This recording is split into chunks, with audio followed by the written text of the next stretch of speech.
This is the Samsung Galaxy S10 Plus, and it now has an upgrade. Let's talk about it. Hey, Zach Pack. Welcome back to Zach Talks Tech. Let's get into it. The new Galaxies are here. The new Galaxy S10e, S10, S10 Plus, S10 5G, and the Galaxy Fold.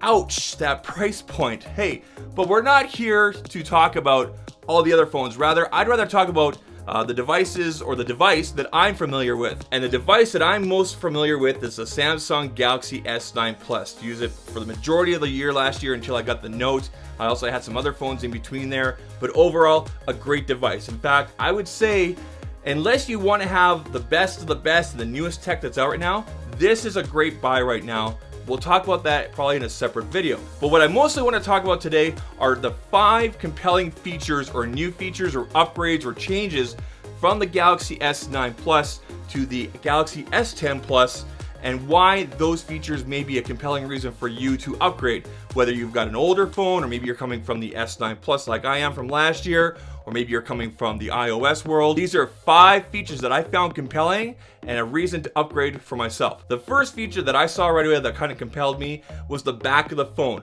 The Galaxy S9 Plus and the S9 before it had a fingerprint sensor on the back, and your camera. The new S10 Plus now have put that fingerprint sensor underneath the glass or underneath the display, making the back of the phone a lot cleaner and just a lot overall nicer to look at. The Cosmetic Redesign is really, really nice. At the S9 variant last year was a refinement or a cleanup of the S8, which I heard a lot of people compare it to last year. Then this year is obviously a redesign. So a lot of people talk about the tick-tock cycle of phones. If last year was a talk, this year's a tick. So tick, tock, 1, 2, 1, 2. Brand new phone, new design on the back. It looks sleek, it looks good, and those colors look great. Continuing on with the cosmetic changes on the back of the S9 Plus compared to the new S10 Plus. Like I said, the fingerprint sensor is now underneath the glass. And Samsung is using a new technology in partnership with Qualcomm called the ultrasonic fingerprint sensor. It is a new way to 3D map or use sound pulses to basically map the ridges on your finger, thus making it faster and more secure. Current technology from Huawei and from other manufacturers such as OnePlus use an optical sensor, which basically kind of just shines a light and takes a picture and kind of compares one to the other and says, okay, that looks somewhat the same, or it does look the same, way you go. But that can be easily fooled. The ultrasonic is using sound waves to basically map the ridges of your finger and make a 3D map, and thus is faster and more secure. The second feature that has me excited is the screen. Now we know that Samsung screens are the best in the world. Other manufacturers use them all the time. They've set new standards. They look awesome. They always look great. This year, Samsung has upped the game and they're using an HDR10 Plus screen. Now, I'm not going to get into the specifics about it and all the nitty gritty, but just if you've ever looked at HDR on a Galaxy phone, it's just going to look so much better and so much more color accurate on these new Galaxy phones. I really can't wait to see what that looks like. So the new screens have me very excited. Number 3 is going to be the cameras on both the back and the front.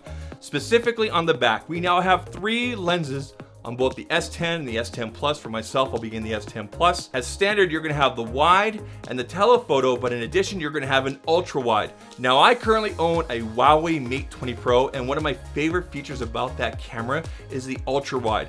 If you've ever used or seen photos from an LG phone, for example, they also use an ultra wide lens, and the photos just look amazing. So the fact that Samsung is now putting an ultra wide in there with their software, we know how good their cameras are. I really can't wait to see this, and it's going to be a great competitor out there. Number 4 is going to be the front redesign. Samsung stuck to their guns. They made fun of everybody else that had a notch, and they didn't put a notch in this year. Instead, we got a cutout. Now, debatable depending on how big your video is, whether you zoom in. You may find that cutout is somewhat intrusive. For myself, I'm just gonna wait till I get a chance to get it hands on, but from what I have seen, it looks good. In my opinion, it's better than a notch. And the 5th is One UI that's overlaid Android Pie. Really excited about that. Over the years, we've seen Samsung clean up their UI, make it easier, less intrusive, less bloatware. It looks like that's what they've done right now. It's cleaned up, it's easier to use, it's less intrusive, there's less bloat. You know, you get all the bells and whistles that you normally kind of expect from Samsung, you know, the extra apps and things like that to help you out. But overall, it looks like Samsung has decided to make things a lot more optimized and just easier and just a better experience overall for the user. So there you go. There are my 5 reasons that I'm looking forward to getting the Samsung Galaxy S10 Plus. Let me know down in the comment section there. Are you planning on upgrading to one of these new phones? Are you undecided? Are you getting maybe the 10 or maybe the 10e? Maybe you're waiting out for that 5G. Are you getting the Galaxy Fold? Holy expensive. Let me know down in the comment section there and we'll continue the conversation. If you guys enjoyed the video, please leave a thumbs up. Think about hitting that subscribe button as well. Leave me a hashtag ZachPack down in the comment section there. You're a part of my Zach Pack and I'm glad you're here. And I'll catch you guys in the next one. Take care. Cheers.